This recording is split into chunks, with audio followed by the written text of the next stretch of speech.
Bismillahirrahmanirrahim. Bertemu kembali dalam pembelajaran IPA bersama saya Ratna Dewi. Kali ini kita akan membahas tentang bioteknologi. Bagian yang akan kita pelajari kali ini adalah bioteknologi modern dan penerapannya, serta dampak penerapan bioteknologi. Pada video sebelumnya, kita telah mempelajari bioteknologi modern bercirikan 1. Teknologi yang digunakannya sudah canggih. 2. Memakai prinsip-prinsip biokimia, biomolekuler, dan rekayasa genetik, sehingga biaya produksi lumayan mahal dan hasil produknya dalam skala besar. Penerapan bioteknologi modern diawali dengan penemuan teknik rekayasa genetika pada tahun 1970-an. Apa itu rekayasa genetika? Mari kita perhatikan tahapan teknik rekayasa genetika berikut ini. Tahapan teknik rekayasa genetika. 1. Menyiapkan potongan DNA yang mengandung gen yang diinginkan diperoleh dari sel donor. 2. Menyiapkan plasmid dari vektor atau perantara, misalnya plasmid dari bakteri Agrobacterium. Plasmid adalah DNA bakteri yang berbentuk bulat. Pemotongan DNA yang mengandung gen yang diinginkan dibantu oleh enzim retriksi atau enzim pemotong. Enzim ini bertindak seperti gunting.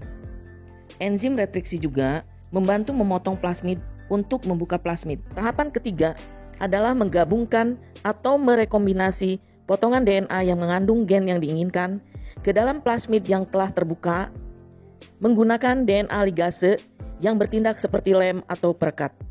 Akhirnya, terbentuk plasmid rekombinan yang mengandung gen yang diinginkan dengan sifat yang baru, seperti tahan terhadap serangan hama, meningkatkan nilai gizi, rekayasa genetika adalah manipulasi gen, yaitu mengubah susunan genetik sel organisme dengan cara menghilangkan atau dengan menambah DNA atau gen organisme sehingga dapat dihasilkan organisme yang memiliki sifat baru. Pada video ini kita akan membahas tentang penerapan bioteknologi modern yang diaplikasikan pada bidang pertanian, dikembangkan tanaman transgenik. Pada bidang peternakan, dikembangkan hewan transgenik dan teknik cloning. Sedangkan pada bidang kesehatan, dilakukan pembuatan insulin sintetis dan antibodi monoklonal. Mari kita bahas satu persatu. Transgenik artinya adalah memiliki materi genetik atau DNA dari organisme lain hasil dari penyisipan gen atau modifikasi gen. Oleh karenanya, transgenik disebut juga dengan organisme GMO atau genetically modified organism. Selanjutnya, mari kita cermati bagaimanakah cara membuat tanaman transgenik. Diawali dengan menyiapkan bakteri Agrobacterium tumefaciens yang memiliki tiflasmid atau tumor-inducing plasmid. Bakteri ini merupakan vektor terbaik untuk menyisipkan gen pada tanaman karena mengandung gen yang berfungsi untuk perkembangan tumor seperti pembengkakan pada akar. Kemudian, memasukkan gen yang diinginkan ke plasmid bakteri Agrobacterium membentuk plasmid T rekombinan. Ada dua teknik memasukkan plasmid T rekombinan dalam sel-sel tanaman, yaitu 1. Metode transformasi yang diperantarai bakteri Agrobacterium yang sudah mengandung plasmid T rekombinan yang berbentuk suspensi cair untuk menginfeksi potongan-potongan daun, tanaman atau eksplan yang ditumbuhkan pada kultur sehingga menjadi kalus dan akan tumbuh menjadi plantlet atau tanaman kecil. Plantlet kemudian akan tumbuh menjadi individu tanaman transgenik yang bisa ditanam di tanah dengan sifat baru yang diinginkan. Teknik kedua adalah menggunakan senjata gen atau gene gun, yaitu menembakkan mikroproyektil berkecepatan tinggi ke dalam sel tanaman agar plasmid T rekombinan dapat masuk ke sel-sel tumbuhan dan menghasilkan tanaman dengan sifat baru yang diinginkan. Selanjutnya, kita bahas tentang beberapa organisme transgenik atau GMO. 1. Golden rice atau beras emas, yaitu beras yang mengandung beta-karotin atau provitamin A. Dikembangkan untuk mengatasi masalah kekurangan konsumsi vitamin A. 2. Jagung BT dan kapas BT, yaitu tahan terhadap hama ulat Lepidoptera. Gen toksin BT berasal dari bakteri Bacillus thuringiensis ditransfer ke dalam tanaman. 3. Papaya ring spot virus atau PRSV, yaitu pepaya yang tahan terhadap virus tertentu.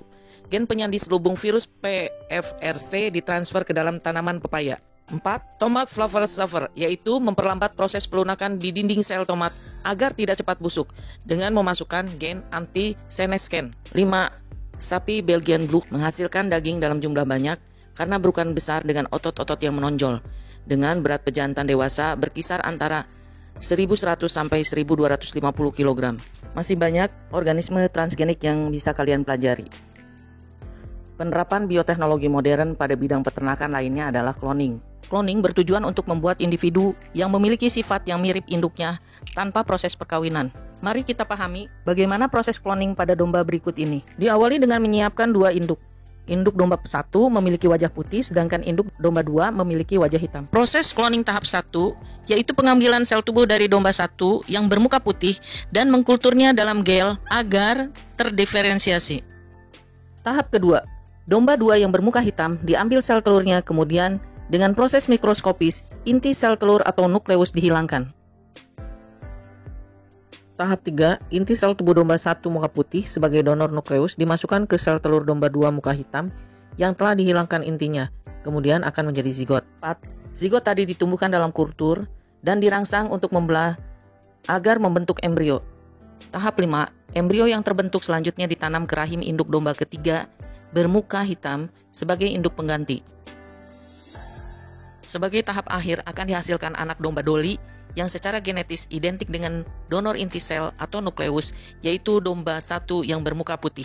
Bidang terakhir yang akan kita bahas adalah penerapan bioteknologi modern dalam bidang kesehatan. Bioteknologi modern dalam bidang kesehatan dapat diterapkan dalam pembuatan insulin sintetik dan antibodi monoklonal. Insulin sintetis adalah obat untuk penderita diabetes tipe 1 dan 2, di mana kelenjar pankreasnya tidak dapat menghasilkan hormon insulin untuk membantu mengendalikan kadar gula darah. Proses pembuatan insulin sintetis. 1. Isolasi plasmid dari bakteri Escherichia coli. 2. Plasmid dibuka menggunakan enzim retriksi. 3. Enzim retriksi memotong gen insulin pada manusia dari bagian kelenjar pankreas. 4. Gen plasmid bakteri disisipi gen insulin manusia, kemudian direkatkan dengan menggunakan DNA ligase menjadi plasmid rekombinan. 5. Plasmid rekombinan tersebut disisipkan kembali ke dalam bakteri Escherichia coli. 6. Bakteri dengan plasmid rekombinan diinokulasi ke medium pertumbuhan untuk dikembangbiakan agar menghasilkan insulin. 7. Terakhir, hormon insulin yang dihasilkan dimurnikan dan dikemas untuk diberikan kepada pasien diabetes atau kencing manis. Penerapan bioteknologi bidang kesehatan lainnya adalah pembuatan antibodi monoklonal. Antibodi ini merupakan antibodi yang hanya mengenali dan melawan satu jenis antigen tertentu, merupakan salah satu jenis pengobatan yang memicu sistem imun tubuh untuk melawan penyakit berbahaya yang menyerang tubuh tanpa menghancurkan sel-sel sehat di sekitarnya. Berikut tahapan pembuatan antibodi monoklonal dengan teknik hibridoma. 1. Hewan mamalia target seperti tikus transgenik, yaitu tikus dengan antibodi manusia, disuntik antigen dan diambil limpanya atau tempat pembuatan limfosit B. Yang kedua, sel limfosit B yang telah diambil difusikan dengan sel myeloma atau sel kanker sehingga dihasilkan sel hibridoma. Ketiga, sel hibridoma tersebut diperbanyak kemudian diidentifikasi dan diseleksi untuk memperoleh satu sel hibridoma penghasil antibodi monoklonal yang sesuai untuk manusia. Keempat, sel hibridoma yang telah dipilih akan dikembangbiakan untuk menghasilkan antibodi monoklonal manusia dan sebagian lain disimpan untuk penggunaan jangka panjang. Penerapan bioteknologi modern juga dapat diterapkan pada bidang forensik, yaitu profiling DNA digunakan dalam analisis forensik untuk mengidentifikasi sampel DNA di TKP atau untuk menentukan keturunan. Begitu banyak dampak positif dari bioteknologi modern yang bisa kalian baca. Selain berdampak positif, tentunya ada juga dampak negatif dari penerapan bioteknologi modern ini yang bisa kalian pelajari selanjutnya. Sekian pembahasan tentang bioteknologi modern pada kali ini. Semoga dapat dimengerti. Wassalamualaikum warahmatullahi wabarakatuh.